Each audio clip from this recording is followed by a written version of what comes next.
I mean, something like 30% of the folks in New Orleans didn't have cars, and they didn't have the money to get on a bus or a train or a plane. So that's why they stayed, and that's why they went to the Dome and to the convention center. So there's that. But one anecdote that, and Danny and I talked about this, was when we were driving around in that short time after Katrina, we were uptown in a very nice neighborhood. We saw like a Mercedes or something that was parked at one of the houses near Audubon Park, one of those nice neighborhoods there. And the bumper sticker on the back said, "Thank God for Houston." And I said, Danny, is that straight up or is that irony? You know, I mean, do those folks, is that guy saying, "Thank God for the saving grace of Houston taking all these people," or was he saying, "Thank God Houston took these people off our hands"? You know, and I don't know, but I used it in my book because I just thought it was something to ponder. And I still don't know the answer to that, but it was wow. What does that mean? But Houston stepped up. Yeah, a lot went to Houston, a lot went to San Antonio. San Antonio here. I mean, you know, we had lots of folks here. Yeah, and even further north, farther north. Sure. Atlanta, folks, yeah. Memphis, a lot of them stayed. Memphis, yeah. yeah. A lot of them stayed. And in some cases they were better off than they had been. And of course then you had all the whole debacle of the mobile homes and FEMA and all that stuff. And by the way, good job, Brownie. Yeah. And by the way, all of the projects closed, right? They're all closed. I think they're still closed. All the housing projects, and that's schools. And that's a lot of real estate. Housing projects. When you think about St. Thomas, Magnolia, Calliope, all that's some serious real estate, and those all are still closed. And what happened to those folks? So it's a good documentary of South by Southwest that I think was featured here. Stacey Head is a city councilwoman. I forget the name of the film. Anybody see that?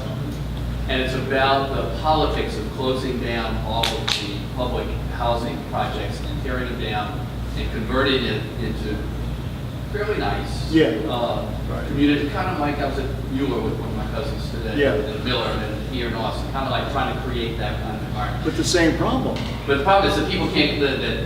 They're expensive. They're more expensive than you can really afford. But who can live there and who can't live there becomes the question. I was in New Orleans. I'm writing a book with a professor at Tulane. We're working on the conversion of all the public schools to charter schools in New Orleans. So that's kind of my topic. That was a big deal. Yeah. So the nation is using, the politicians are using New Orleans post-Katrina as a way to implement political policies that they could never have done before. Right. And to me, it's and my colleague at Tulane, we were a little frightened by what's happening in education. Yeah. Who's the colleague at Tulane? A woman? Ronnie Watson at Tulane now. Mm-hmm. He was the assistant state superintendent of education at the time of Katrina. So has it been a good thing that the charter schools took over? Or we have to wait for your book? Well, I hadn't written it yet. We'll work on it. There's good and bad. We're trying to do more of a document. But New Orleans is doing real well. If you're white, if you have money, or if you live uptown, it's doing great. Better than ever. And you get the implication. Yeah. Could I talk a minute about the South, America part of my book? Because a lot of people have asked me that here and there, and how it relates to all this. Because my first book, which you can also buy from him, it's called Katrina's Way, and it actually won a PEN Southwest Award for fiction. It's all set in New Orleans. It's all in New Orleans. It's more light, well, considerably more light than this one. But I was, and still am, working on another novel out of New Orleans, but I got this thing in my head that I wanted to write a crime noir kind of book, because I've always been a big fan of the genre. And this character kept forcing himself into my head. And if any of you writers, you know, it's a tough thing. So eventually I just gave up and went over to write South, America. And I chose New Orleans because I'm fascinated by the city. I went to LSU, and that's when I first started hanging out down there. And it speaks to just the wide spectrum of human condition, kind of like in a pressure cooker in some ways. It's very open, and it's a wonderful place to live. I feel like it's a spiritual home to me. But it's got a lot of other darker stuff going on as well. So it seemed to lend itself as a good setting for the kind of book I wanted to write. And I've always been a fan of James Lee Burke, Dave Robichaux. I'll read all of them, even the ones that aren't any good. I'll read them anyway. So I wanted to get out of there. And I've also spent some time in the South, growing up in Georgia. I've lived in Alabama two different times. Last time I worked for the Southern Poverty Law Center, which is in Montgomery. So I got acquainted with some even more like disgusting people in the course of that. And they were swirling around, so I wanted to bring the South into it. And the reason I went to New South Books for Karina's Way originally was they were a new publisher back at that time. That was in 2003. Their genre, their what do you call it, canon, whatever, now is mostly civil rights history. They do a lot of that stuff that you won't find anywhere else. The biographies, the first-person accounts of things, and the editor Randall Smith is just a repository of all knowledge about civil rights. He's my age, so he was in the civil rights movement as a young man a little bit. But the idea of the New South that didn't work out exactly as we thought it would, because now we got all that shit going on in Mississippi. A Republican one, thank God, but it's still rife for stories. So what I see happening to me is, I still don't have him in New Orleans, but he's going to go out quite a bit. He's going to come back into Texas. The Dallas Morning News, thank you very much, gave me a really good review recently, and the guy that wrote the review said, well, this is my favorite detective character to come along in Dallas. And I'm like, I'll take that, because he was actually from Dallas. And maybe I'll start writing about a little more Dallas. But I'm going to take people back into Texas, because I think these are linked. But I like the idea of looking at the South. I'm a ardent foe of professional Southerners that populate a lot of organizations down there and write about the South as though it's some mystical, special place, that's home to Paula Deen and everybody else. But I see it in a real different way, and that's what I try to get at in my writing. So I'm writing a genre that I know people like. If you look on the bestseller list, boy, there's a lot of those kind of books on there. But if you can get people to read it, you can make these other points. And I was just looking through some notes the other day in my filing cabinet. I used to teach over at UT many years ago, and the most popular course I taught was in the English department. It was called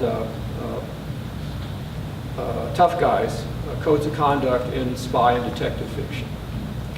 And in that, I explored why this kind of fiction lends itself to discussion of values and ethics, morals, human behavior, in a way that you can dramatize. And I also noted in there, Mike will probably appreciate this, that in my first couple of rounds, my assigned readings were basically Marxist readings, Plekhanov, The Role of the Individual in History, and something from Problems in Marxism. And why I thought I could voice that onto a class at that time is beyond me. But it was that idea, the role of the individual in encountering difficult social circumstances and trying to illuminate them and elucidate them too, I guess. So I just wanted to say that was like a little background of and why I still feel that this, for me, is always the part of the country I'm going to write about. Have you started on your next? I have. And I got interrupted because a bookstore owner will know this only too well, and as Tom will, but these days, if you're a writer, unless you have a big publisher, you pretty much do a lot of your own marketing anymore. If I hear social media anymore, like, did you send that email? Did you put that Twitter up yet? And but that's what I spend a lot of time doing, so I can't really concentrate on it probably for the next 6 months, because I'm too busy putting stuff on Facebook and asking people if I can go to their events, and libraries seem to be a big deal now to try to go to. This kind of gathering, I can't tell you how rare this is. I'm so happy to be here doing this. And Joe, thanks so much. This is a wonderful venue. The first one, the kind of launch party I had was up in Dallas, where I spent a lot of time, and at a bar called Louis. I don't know if anyone's familiar with that bar in Dallas, but it's a bar. It's kind of a media lawyer, dark place. And I had it there. I had a really, really, really good turnout, and I sold a lot of books. But the thing is, you have it in a bar, and people come and they talk to each other, and they drink and talk and interact, have fun, drink a lot, buy books. I mean, that's awesome. But you can. But one of the reasons you have to look at that is you can't find places like this. It's rare. Austin is so lucky to have this. There's no place in College Station where I live now that you could go to do this at this kind of level. There isn't. And in a whole lot of cities where when Karina's Way came out, I would go on a little book tour, and certainly the indie presses aren't doing this very much because there aren't any bookstores, for one thing. And it's difficult. The resources that they've laid out here, I'm just blown away. I'm just blown away at this. And the people that are here is also great. This is a fantastic turnout, really. I mean, the entire publishing industry is rethinking itself, and they're doing their usual, we're going for the home run ball and that sort of thing. Mid-list, middle-age writers aren't really valued. Even geezers, yeah. It doesn't matter what you write, how great it is, you're not going to get high market attention, really. I mean, they're looking for the great 27-year-old who's written the best MFA novel of the year and that sort of thing. And we have a great MFA program here at UT and in San Marcos as well. And I read these books and I'm thinking, boys, not yet, and I'd much rather read Rod Davis. So there. You both could have written both of these novels set somewhere else, but you chose New Orleans. So in a way, you said the professional Southerner that creates this mystique or detail. But on the other hand, you both have mentioned James Burke and inspiration. So, why did it have to be set in New Orleans? Well, the professional Southerners I'm thinking about, and I'm just suddenly blanking on the names of people, but are the ones that sort of like present themselves as the voice of the South kind of thing. Not, in my opinion, Burke doesn't do that, but to your point, at the same time, then why do you base something in the South? I would like to do it in a way that just doesn't go that stereotypical route, I guess, that sees another side of it. I'm very interested in race, religion, and I guess economic status, and all those I find, and I guess I can relate to them personally more. I don't think I could set a novel in Wisconsin because I don't know anything about it, but I am conscious of not trying to, even though I would choose they talk about Texas writers, right, or what makes you is that you live. We're both in the Texas Institute of Letters. Like, well, what do you have to do to be in there? It's hard to say. There's a lot of people that aren't from Texas that are in there. But I think it goes back to that thing that they always tell writers: write what you know about, I guess. And my connection with New Orleans is so spiritual, I think.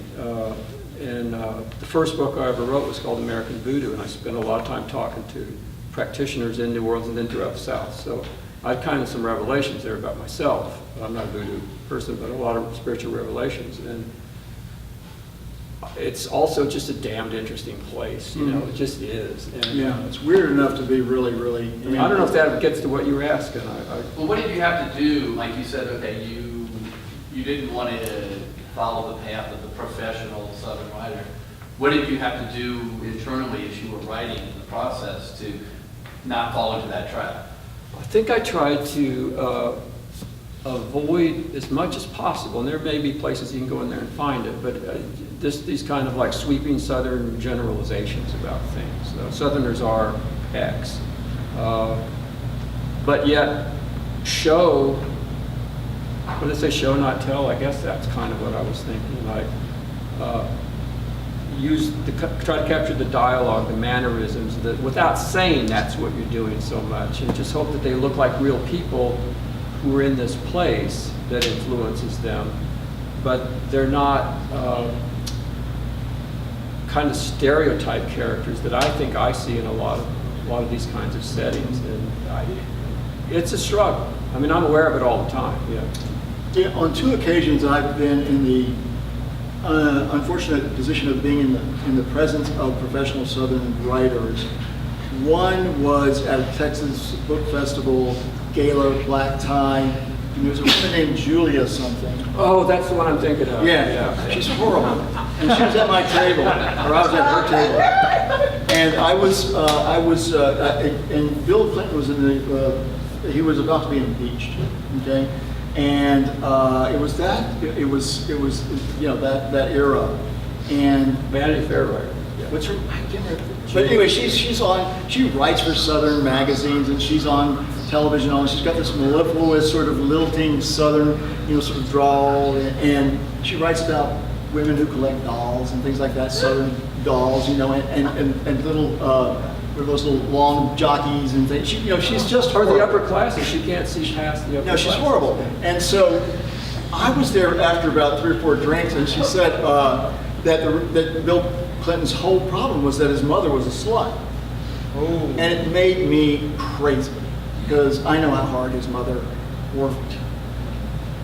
And she was this sort of upper class biatch who was just going on and on. So I went crazy. I was also at the HEB table, and what's Mr. Butt's first name? Charles. Which one? Charles. He was a great guy. Charles was a great guy. Charles Butt, who owns HEB. And he was sort of like, yeah, getting in the middle of this thing with me and Julia. And I just went, you have no idea how hard that woman has worked to make, put her son into Georgetown and Yale and whatever, Do not dare talk about her like that. She had no clue. I mean, she just figured that these lower class trailer trash Southerners like Bill Clinton and a whole bunch of us in here, were beneath her, and that kind of Southern living exterior just drives me nuts. I think that's what you're talking about, isn't it, Rod? And I was also once on a panel, and I'll do this quickly. We were up in Chicago, and I was on a panel with 5 Southern mystery writers because I used to write. These Kurt Miller mysteries, and they were all just talking about how sunny and delightful the South was, and they got to me, and this was when Katrina was hitting. I was in Chicago watching this on television. I said, Jesus Christ, I mean, the South is just not mint juleps and, the veranda and that sort of thing, Look at the poverty that's going on here. Look at the racism. Look at the pain of what's happened to a whole bunch of people. So, those are the people I despise, and my books will never be like that. So what you're And neither will saying, Rod's. what you're saying is that you haven't described to the new magazine Gardens and Guns. I have not. I think it's Guns and Gardens. Guns and Gardens. We'll get the order right. Yeah, which scans better. Southern Guns, Guns and That would Southern be a good Gardens. example of that It in my head. does exist, but it's published in Virginia. Yeah, And we yeah. live in No, I thought it was Virginia. South Carolina, wasn't it? Pardon? I thought it was published out of Charleston, or... It is out of Charleston. Well, no. But I know, yeah, definitely. I can't. But I bet that woman Julia writes for it. And it's going to be about her granddaddy's gun collection, that goes back to the Civil War and how she's got it on her mantle. And it's really just basically going to be about architecture and her home decor, And that's what Ron's going to talk about. Well, I think every writer, I see a lot of writers out there, but I think you're confronted with this all the time. So what I think we're trained to do and maybe come across at some point in our work is the way to get around that in fiction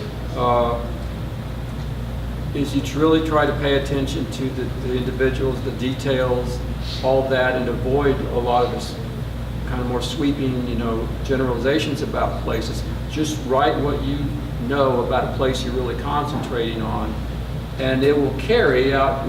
It'll be what's the deconstructionist term for that? Read out in different ways by different readers, and you may be successful in creating, a plurality of images rather than just the one in your head at the time. But I do work at that. And when I edit my stuff, if I find myself making some kind of, I'll most of the time scratch it out if I catch it, or find a better way to say it. So you're not saying it, you're just showing somebody doing it. Like, wow. that's the ideal, and I don't always achieve that, but that's what I try.